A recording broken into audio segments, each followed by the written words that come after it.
When you're trying to design your shop layout, first what you need to ask yourself is what kind of tools you need. For a shop like this, which operates on a professional level, you're going to need a lot of different types of tools.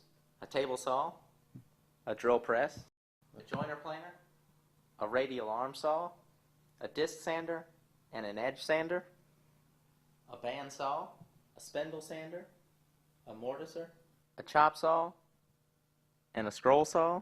With the table saw, you mainly want to think about how much room you have in the front and behind. You need enough room to where you can have longer boards that have enough room to be in front of the blade and start cutting, and then enough room behind them to be able to clear anything that could be behind it. Another important aspect of a table saw to think about is outfeed tables.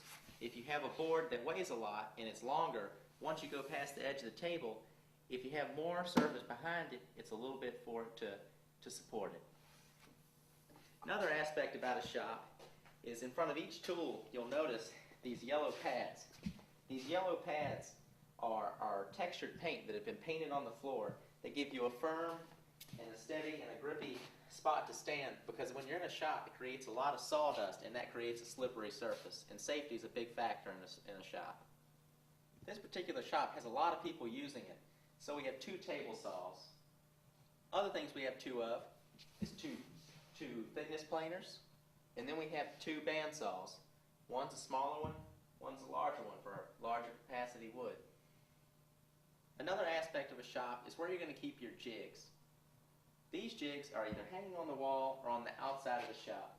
These are two sleds for the table saws, two tall fences for the table saws, a feather board, a spline miter jig, and a tenon jig. Another important thing in a shop is to have the additional items that you use while using a larger tool readily available, such as specific throat plates, clamps, push sticks, the dado set, your arbor wrench, and other things you might need, such as these crosscut sleds.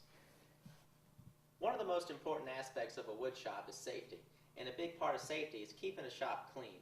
A shop produces a lot of sawdust and wood chips, and one way to fight this is having lots of brooms, trash cans, and having a vacuum cleaner on hand.